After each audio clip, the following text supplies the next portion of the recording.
Hi guys, welcome once again to Resurge the Spike ATL, presented to you by FILA Sports Podcast. Here once again with Tommy. Tommy, how are you doing, man? What a week. It's been Yeah, crazy. man. Definitely, it's been a crazy week for all soccer fans around the world. Atlanta United, everywhere. It's been crazy, man. It's been crazy.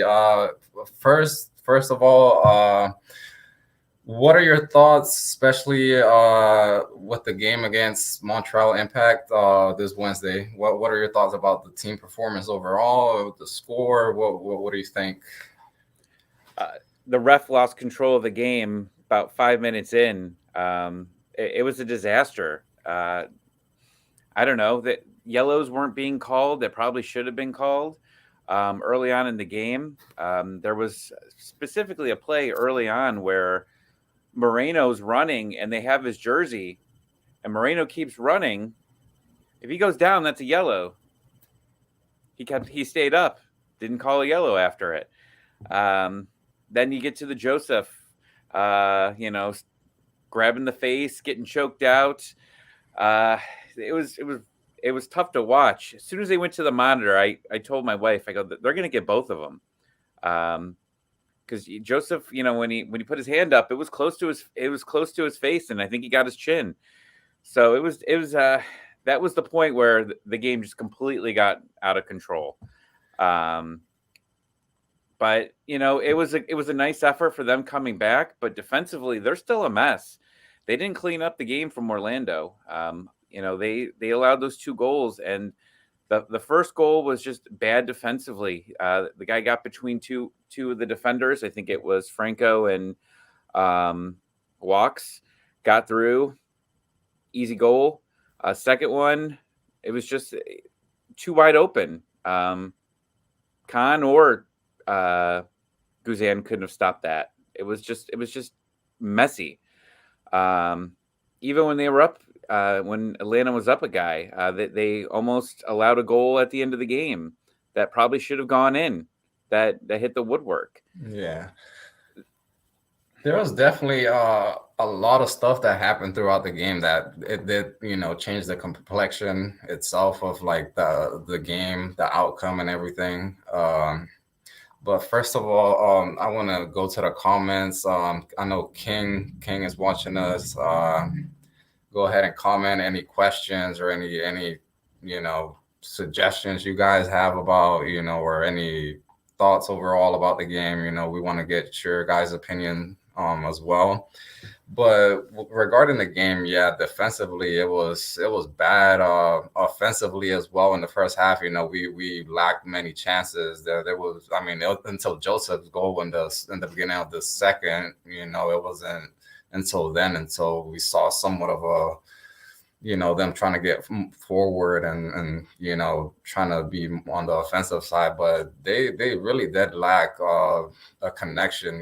Me personally, I saw they didn't have a connection in the midfield, to where the only not only one, because Barco also got an assist, but I saw Marcelino Moreno and Barco, being the only ones picking up the ball, trying to dribble through players, trying to create space for themselves and get in the front end. But that the midfield is what me personally, I've got somewhat of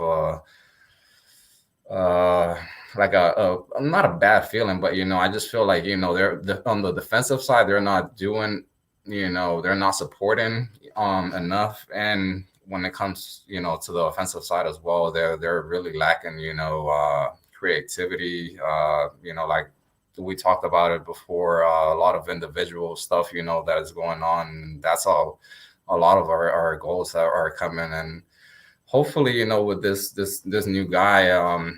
I know we talked about the correct way to pronounce his name. It's tricky, man. It's really tricky because if you pronounce, there's different ways to pronounce it. There's the actual Portuguese way, which with a J, and like the J, you pronounce it Araujo, Araujo. But if you say it in Spanish, which is like a whole different accent, is Araujo. That J changes. When you're actually saying it in the Portuguese accent. So hopefully he's able to bring, some creativity, down the wings, which, basically we've only had with Brooks Lennon, going down the right side. So hopefully, he's able to add some stuff going forward. You say that name so great. If I even attempt to say it, it's just going to sound terrible. But just keep saying it there, and the different ways you're saying it at the end, it sounds beautiful. It's the accent, man. Seriously. I put him on FIFA just to see how they saved the game. I traded him to Atlanta United today just to see one, how he played in the game, and two, how to pronounce his name. I just wanted to see how they said it. Yeah, it really, like I said, it really depends, because like the Portuguese accent is different, obviously, from the Spanish one. So, even with Rossetto, a lot of people just call him Rossetto, but the R is pronounced with a J sound, which is Josetu. So, I mean, it's kind of tricky to pronounce for me myself. So I know, it's difficult for a lot of people. But yeah, man, hopefully, he's able to bring this guy Luis Araujo. He's hopefully able to bring creativity going forward. Yeah, they're going to need it. And I thought I read that it might be a 5-year contract. Which is an interesting type of contract if you're bringing someone on without a coach. I know a lot of people are freaking out that we're signing players without a coach, but Moreno was signed basically with a temporary coach in as well. And I had my concerns going into this season with Moreno because early on he did not look good. Last year, he looked very good because I thought it was just because everybody else was bad last year. He really did well last year. And then you see this new Moreno early on with Heinze, and he wasn't electric. And ever since Valentino was taken over, he's everywhere. He's constantly pushing forward and pushing everybody else forward. Now, we're still having trouble in that final third, pushing forward and getting that actual scoring chance. But in that midfield, he's scary. And with Barco back, I thought Barco looked great. I thought that it was probably one of his better games this season. These two together and moving forward have looked great. The problem is the person that hasn't looked good is Sosa. Sosa was my MVP early on in the season. Just constant, passes moving forward. Defensively, he looked pretty good. But ever since, maybe about 2-3 games before Heinze left, he really started to struggle, and he's really struggled since then. And I'm curious if he might be disgruntled because Heinze left. Just a thought, because you saw in one of his interviews that he did, I think with Doug Robertson, that he denied the Watergate. And that he thought it was disrespectful how people were talking about it. And I know he came on board. I remember specifically reading an article saying that the reason why he signed with Atlanta United was because of Heinze. So that's a little concerning going forward, but hopefully we get a coach in the future that he likes to work with, and he's got talent. It's just he's going through a rut right now. He needs to get out of it. I don't know if you heard any news about the guy. I really forgot his name, but the guy that's working with Seattle Sounders that has been, rumored to be coming, or that he's getting interviewed by Atlanta and stuff like that. I know I've read on Twitter a couple of people saying, when it comes down to like what do people really want, when it comes down to they want a type of soccer that is going to be fun to watch, or the type of soccer that are just working to get the 3 points. Now this is where it comes, where the big contradiction comes, especially for people that have been watching Atlanta United since their first days. They know that they've been accustomed to watching type of soccer that it's going forward, electric, moving, going forward, with a lot of players getting into the box and stuff like that. But you got to look at it and realize, now that you don't have the pieces that require, for you to play a certain way, or that are going to or that makes you play a certain way. You don't have those pieces anymore, so you got to work with what you have basically.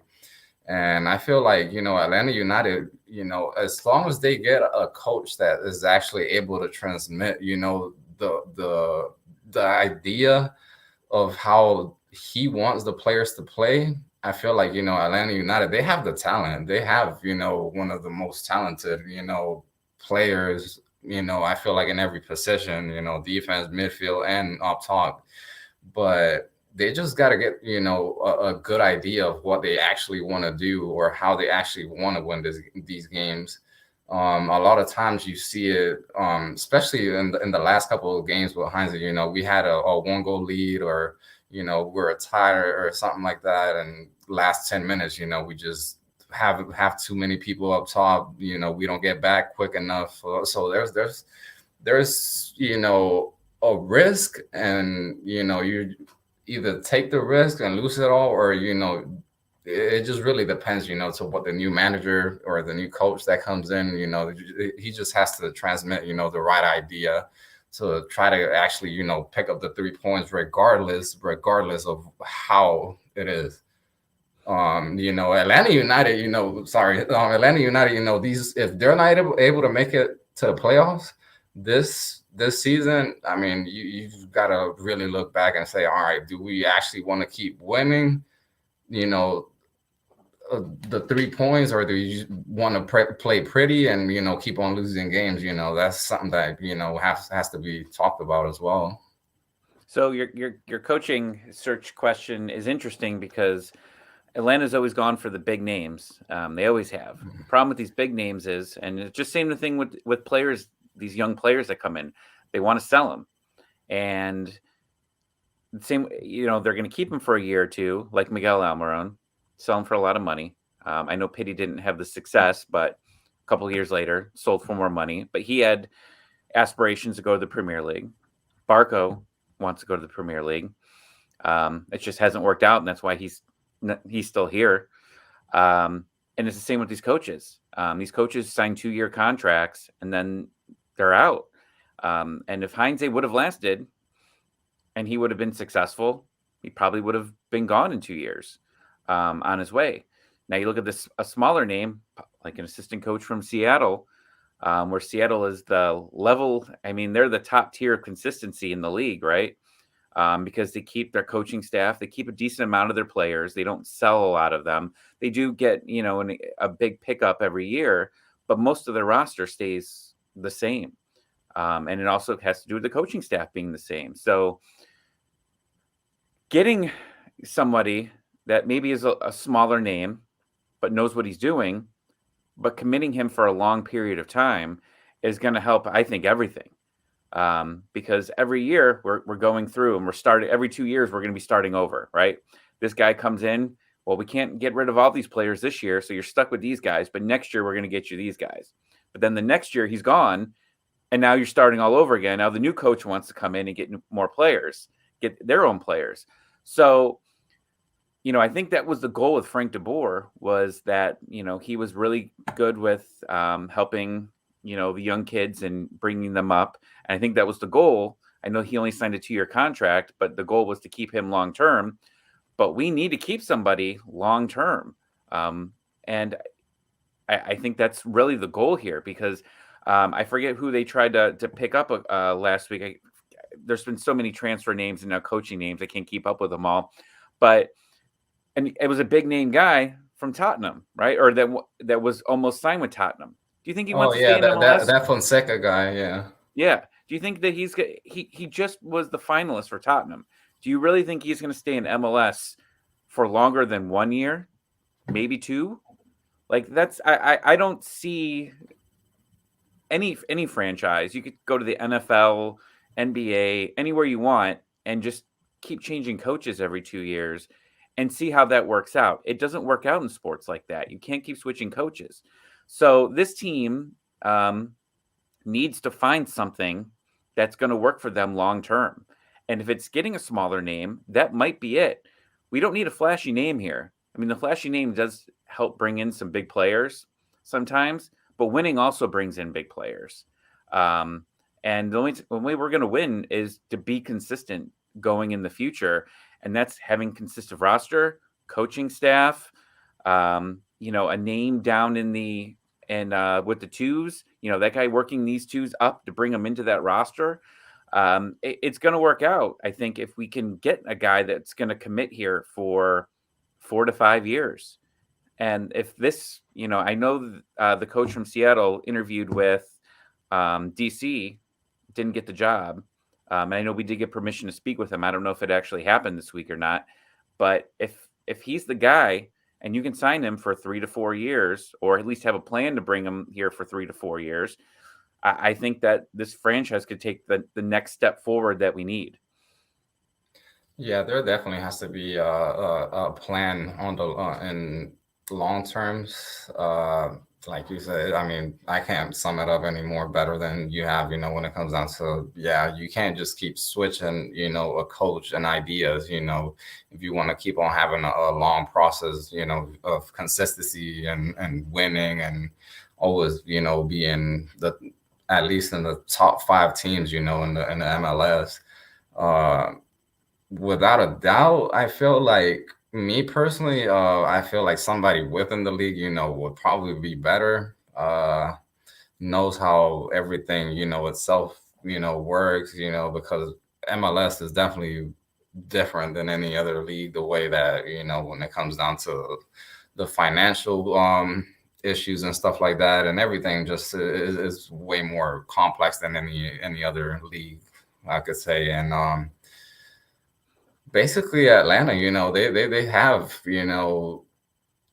you already look at, what Atlanta has done, and, not many teams have that pedigree that early on, in the first 5 years, now, yeah, basically 5 years into the league.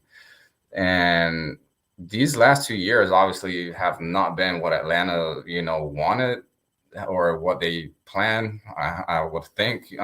But, the way that they can turn things around, yeah, definitely has to be, working in the long term, working, like you say, in the Atlanta United too, trying to bring players up. I mean, we're lucky enough to get, players from the college draft like Gressel, Miles, even George Bello didn't come out the college draft, did he? No, he was a homegrown. Yeah, so you got to look at it, and you can't just all the time go out and spend big money as well, because to what it looked like to me in this last transfer window is Atlanta United just kind of being desperate, trying to get players everywhere in. Yeah, man. When they came down to the coaches, when it came down to the players, I mean, it was a mess, honestly. You hear the only one that I believe, to what I saw a little earlier ago, the only one out of all the players that didn't come was Thiago Almada. I know that he's supposedly going to be coming in January, if I'm not mistaken. But I mean, up to this point, I mean, I don't even know if that's true or not. Let's hope that it is. And at that point, hopefully, we have a coach that actually is going to help out the players and bring out the best of them. But we hopefully he comes in. Hopefully, it just really, I feel like, depends, whether what Atlanta United does, the rest of the season, that's really going to affect, whatever actually happens in the next transfer window as well. Yeah, Almeida would have been very exciting, but I don't know could he have come in too in this window? Could we brought 2 people in? I don't know how it would have fit. I still don't know how it fits. I think that we bought down Franco from his DP spot, and that's how we were able to fit someone into the DP slot. But I saw Almeida being another Barco, maybe a more talented Barco. But I could see these guys playing in the same areas. And that could have become a problem. I don't know. I know they're buddies, and they said that they'd like to play together, but I'm not sure that he could fit into this roster at this time. But we have the most expensive roster, I think, now in the league with the most recent sign. Can you say the name? Luis Araujo. Yeah. I'm not. I'm just gonna have you do that every time. I mean, he's what we needed. We needed a winger, and we finally got a winger that's going to be able to help move everything forward. He takes on guys. You put him and Lennon on the opposite sides of each other, we should be able to create more scoring chances. We have a roster that should be winning. We're not winning, and almost every loss or every draw that we have is down to one or two single mistakes. We're getting killed by these mistakes. And it's getting frustrating at this point. But we still have half a season left to go. They can definitely get in, but they've got to win now. And they've got some help. He's probably not going to come in until maybe next week. I caught a little bit of the interview today with Darren Eales, and he said if with any luck with visa, getting his visa, he might be able to play against LAFC next week, which is going to be a big game. But we got to do something now. And, I was going to say that, this week we were going to be the healthiest we've ever been with Miles getting back into the roster. But due to Josef, slapping that guy who deserved it, he's out. So we're again short a guy. But it's going to be really important for Barco and Moreno to come into this game. But it's even more important that Miles, I don't know how we're going to set up in the back. It's really rough to sit Walks right now, and he's been so good. But yeah, Franco, Robinson, Walks, they're going to need to stop Columbus from scoring. And if we could do that, we can get some effort, a continued effort out of Moreno and hopefully Barco. Maybe Brooks Lennon's back, maybe Morani's back. I haven't seen any injury updates on either one of them, but I think we got a chance against Columbus, but we've got to get it going now. There's no excuses. They've thrown the money down here. So what are they going to do?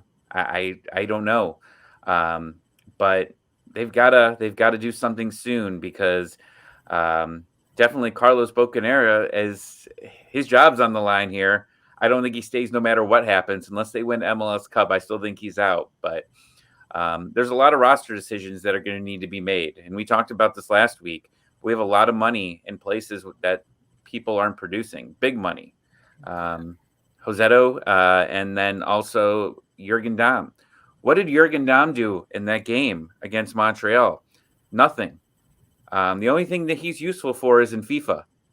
He's great in FIFA. You want to use him in FIFA late in the game? He's great. He's not good on the field. And he gets a yellow. The TikTok guy gets a yellow. There definitely has been, I don't want to say names either, but I mean, you look at Cubo Torres. Man, he's something else too, man. I feel like, there was a good bit of games with Heinze that, he was a starter from the top. And I mean, I saw it from last season, you see a player, honestly, within the first 20, 30 minutes, the type of movements that he has, the agility and the hunger to try to get after the ball. But I don't see that, man. I really don't. And, if you want to really be competing to actually try to have a spot in a team like Atlanta, now you see it. I mean, he's benched, and that's something that I wanted to get down to. Now that Josef is out, who do you see as the starter coming in for him tomorrow? Well, pray for me because I am going to the game tomorrow. And if I find out that Kubo is in the starting lineup, you'll hear me on TV, or you're going to see me running onto the field attacking Kubo. So he gets out and Jackson Conway gets in. Conway needs to start. Kubo is not a guy that you play if you want to win right now. If you want to bring him in as a sub later, I'd rather have Eric Lopez in at striker than Cubo Torres. And I know Lopez has played striker a few times in his career. I would rather have that over Kubo. The plan was for Kubo never to be in this lineup to begin with. I think he was just early on. He was supposed to help out, and he was supposed to help out with the dues. I don't want him touching anybody. I don't want him teaching anybody anything. I'd rather call McFadden up from the twos, who is like going to possibly be one of the best strikers in the USL this year, and have him play striker tomorrow over Kubo Torres. We have to start Jackson. It's the only option that we have. We need to improve our young guys, and our young guys. Conway's hasn't had any time with the twos. I don't think he started a game. He might have been on the bench maybe for one game, but you want to make your young players better, you have to play them. And that's why they got rid of Gallagher to move to Austin, so Jackson would get his opportunities. Didn't get his opportunities early on in the year. I don't know if Heinze didn't like him or he just wasn't ready, but he's looked good at times. And now we have McFadden in the wings, who was in Conway's spot from last year. So we are doing a very good job of, getting these kids at striker to be ready if they're needed. But if you don't play them, they're not going to get better. If he's just practicing on the field all the time, okay. But Josef's back now, and Josef doesn't like being taken off. And I've joked around about this, but I don't see Rob Valentino having the cojones to take Josef off.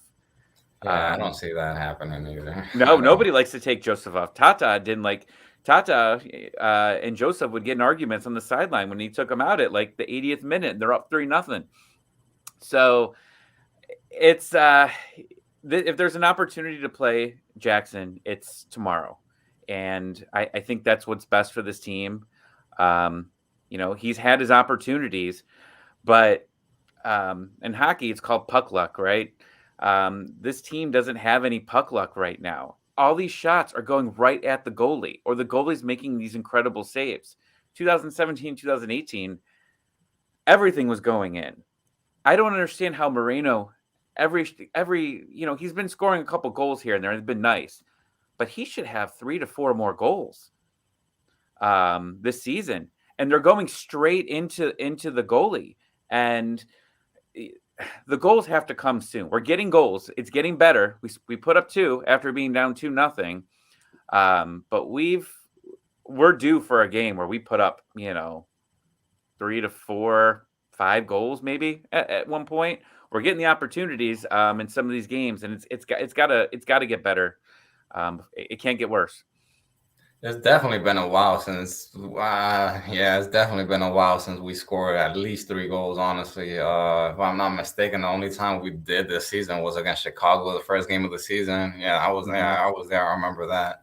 But other than that, we haven't scored 3 goals in all season. I know last year we barely scored anything as well either. So, like you said, there really has been a lot of times. The Columbus game that was played at Mercedes-Benz, 2-3 weeks ago. I know that game was, it was frustrating for me to watch because, like you said, there was every single shot that was taken was either too weak, right to the goalie, or blocked, or it was just, you as a fan, it really does aggravate you because it's like little detail that just changes everything. But in soccer it's like that sometimes, man. It really is like that. It happens to the best teams, like top clubs, that go through a drought, probably not as bad as we're going through right now, but they go through tough periods, to where their main guys, their forwards, can't get it in the back of the net. And, it's just a matter of, finding the rhythm and, being confident enough to be, in front of goal and just, ripping it, whenever you get the chance, the space or the time. There's a lot of times where, I feel like the guys could have easily, gotten a shot off. They have the quality guys like Brooks Lennon, Barco. Barco hasn't been there these last couple of games, but Moreno, Josef. You saw the way Josef, the last 2 goals he scored have been from outside the goal. So there's quality. It's just it's a matter of being confident enough. Whenever you're in front of goal, but I feel like I said, just with the right coaching, these guys definitely can bring back Atlanta United to where Atlanta United actually belongs, on top of the elite clubs in the MLS.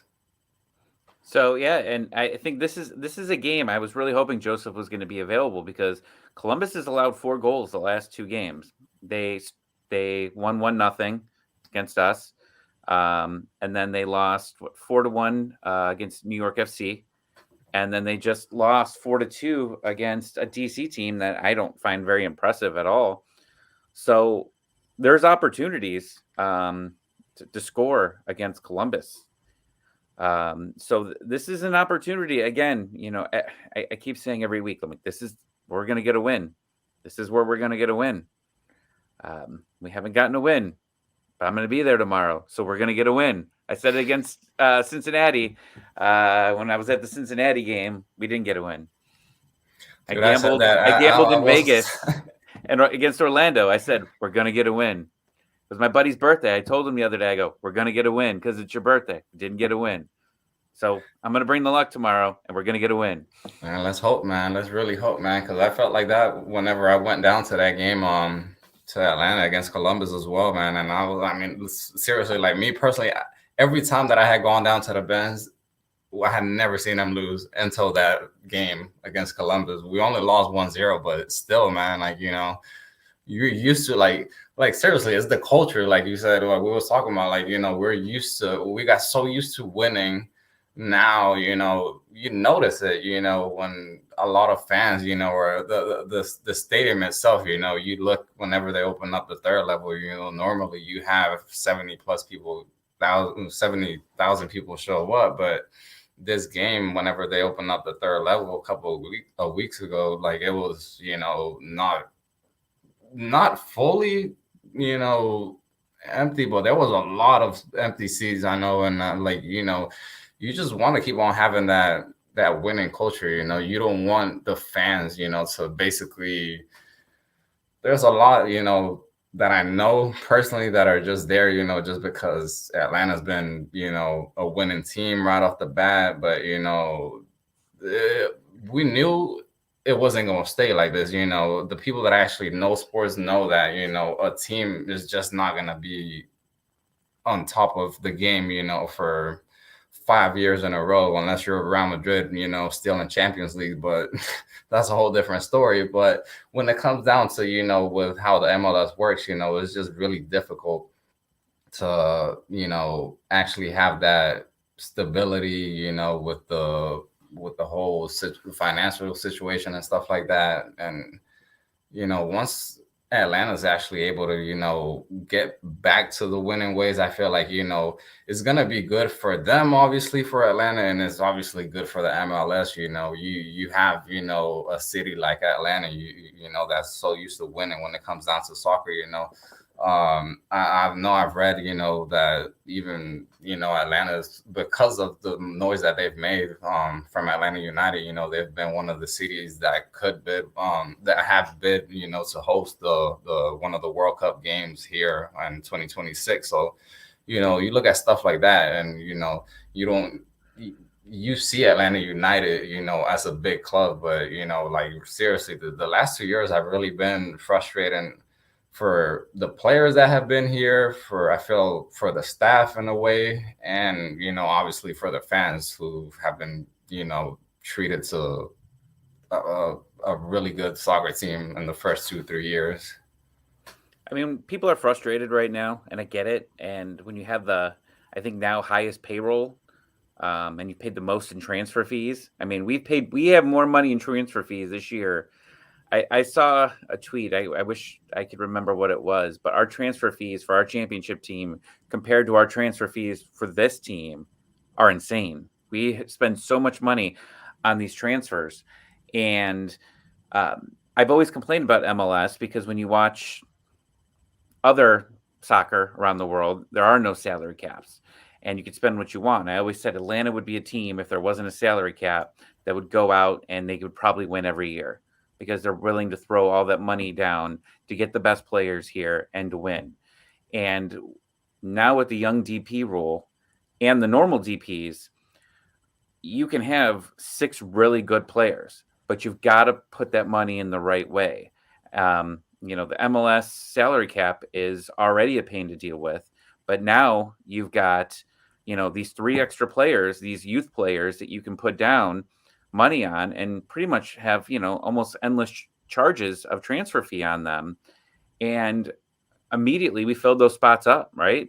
I mean, those three guys came in right away. We got Ibarra, Sosa, and Eric Lopez. So we've got those three. And then our other DPs with Josef, Barco, and I say it. Luis Araujo. Yes. We've got him. So, and Franco was a DP there for a minute. Moreno, how Moreno is not a DP is just mastery. This team is smart on how they're doing it. And if we can get, these guys going, and you get a couple of these guys that aren't producing off this roster, we'll have the best roster in the league by far next season. And we can move. And with Almada possibly coming in, the rumor was that they somehow we had enough money to buy down Ibarra out of the youth spot and put Almada into that last youth spot, the third young DP spot. You bring him in, this roster is insane. There's talent everywhere. You've got guys that are probably going to want out because they won't have an opportunity to play. And you look at guys that are youth that are waiting in the wings. George Campbell played really well. Yeah. I kept an eye on him because I saw him, play earlier in the year. I forget what game he was in, but I was impressed on how he was playing. And I watched him a little bit with the twos prior. But then he plays like Miles Robinson, but bigger. Like he's a big guy. And I was impressed with him across the board on how he played. But if we move Robinson out, Campbell comes in, and I'm sure we will lose a little bit of a beat there, but you still have Walks, you still have Franco, and I feel like I'm just trying to talk myself into how good this team is, but it's true. We have talent everywhere. We just need a guy to come in and put it all together because, again, we talked about it last week. The creativity is what is needed for the squad, and that's where we need to get is creativity. Lennon to the box isn't going to work. But now we got another winger that they're going to have to be scared of because nobody was scared of the other side. No one's scared of Jürgen Damm. I like Moreni, but Moreni's not that guy. Barco and Moreno on the wing work, I guess, but they're better in the middle of the field. So let's say he comes in, your guy comes in and he plays next week against LAFC. That's when we find out what's going on here. Is this going to be where we need to be? Can we get Josef the ball? Josef didn't touch the ball until like 38 minutes into the game, besides like one pass like around midfield. So we got to get Josef the ball, and we need other guys scoring too. And we don't need him scoring outside the box. We need to be creative inside the box. That's where we miss Hyman. Hyman, we don't talk about Hyman because Hyman's out for the year. Hyman comes back next year. This midfield, how's Ibarra ever going to get into the game ever again? There's definitely a lot of competition, honestly. Yeah, when it comes down to the starting lineup, there's enough potential, to, you have two good squads that, I don't know how things are going to be next year and stuff like that. If the U.S. Open Cup is going to be back or what the deal is. But I know, there's definitely going to be a lot of games, to where, next year, I don't think there's any international things or international tournaments other than the World Cup, but that's, after MLS season is over. So I don't see any players like leaving for like international duty or anything like that, like how we saw, Barco leaving, Guzan, Bello, Miles, there was a lot of guys that were gone basically for 4 or 5 games. Josef, including himself, was gone as well. So there's been a lot of things that, I don't want to say that, is the reason why, we've been missing so many opportunities to get the 3 points out of every game, but there has been things that have happened throughout, that have somewhat, put a dent into the team and, made us a little weaker in some areas. And hopefully, we're able to have a good, a squad that's ready, healthy, uh, you know, hopefully, we see what I don't see Joseph's red getting, overturned or anything like that. It's No, he's going to be out already, tomorrow for sure. yeah, I keep hitting refresh, hoping that I'll be able to see him go. But we've got 5 games left this month. You got Columbus, hard game, LAFC at home on ESPN. I think it's a fully open stadium. I think for that yeah, game. yeah. It is the LA game, yeah. Toronto at home, DC on the road, and then you have Nashville here, and that's fully open. COVID pending, I will be there. But you've got winnable games, and you're going to be at home. A couple of these hard games, Nashville, LA, Toronto's meh, but you got 3 home games out of your next 5. You got to win. You got to get that home advantage back, because in September, you're going to have. There's a 4-game home streak there, or 4-game homestand you're going to have. Nashville, Orlando, Cincinnati, and DC. Should win 3 out of 4 of those.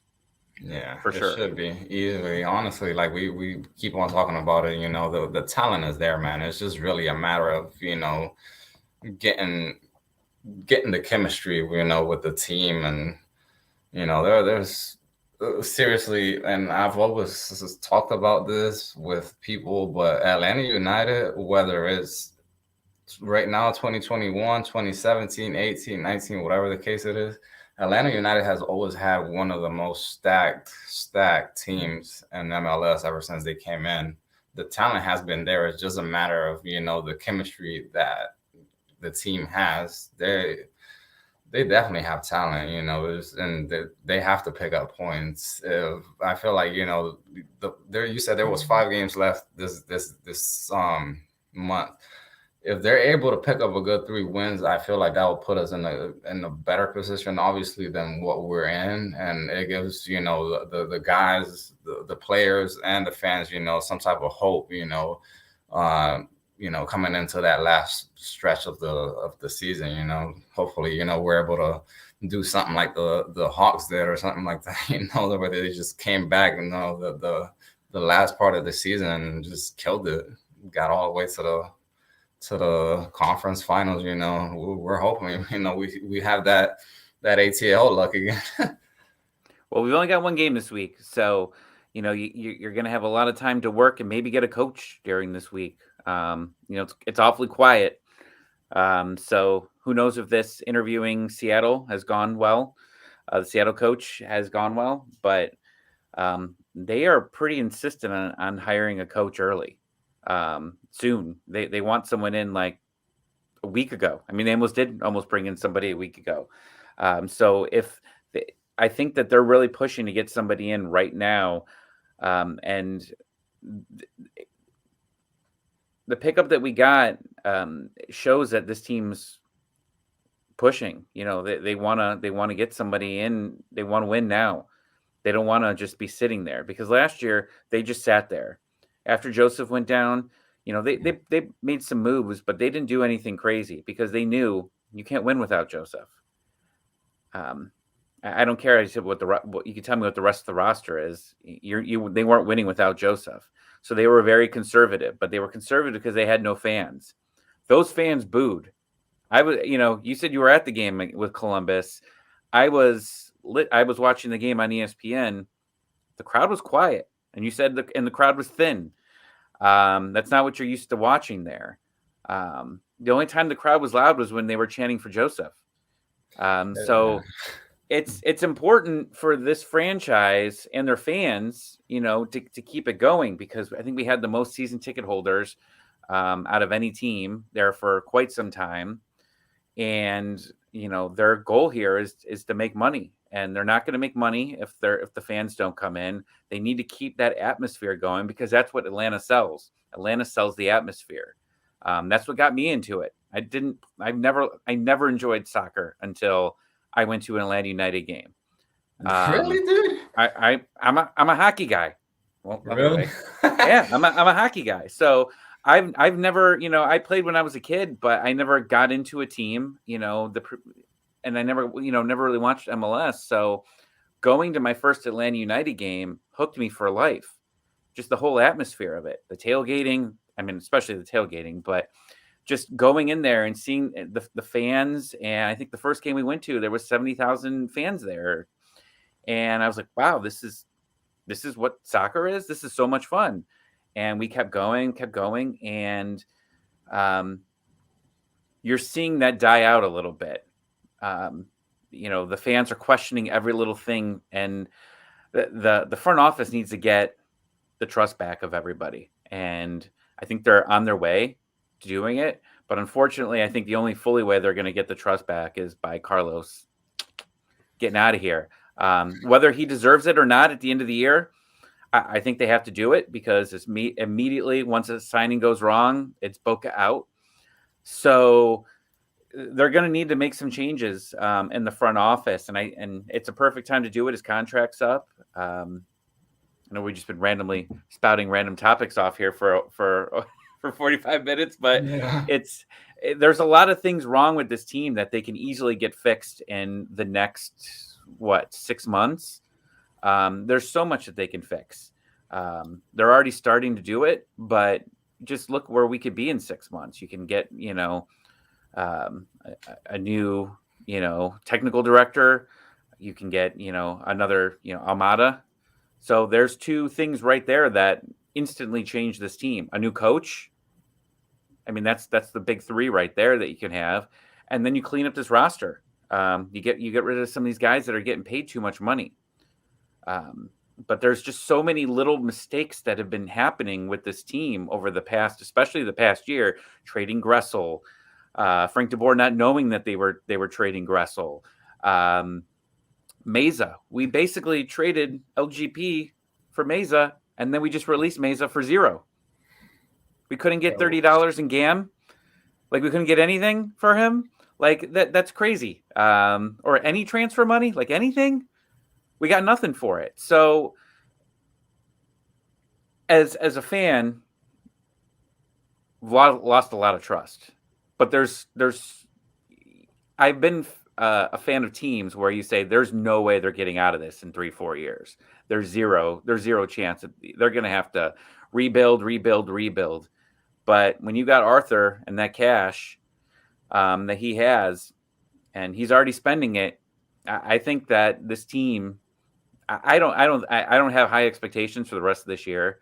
But next year, I think that the sky's the limit. Once again, if we get this coaching decision right, of course, then I think that's, even if you kept Carlos, you still have a very good chance to win, long as you bring the right coach in here. It really does come down to the bringing the right guy, because I mean, you can have all the talent in the world, but if it doesn't combine well on the field, if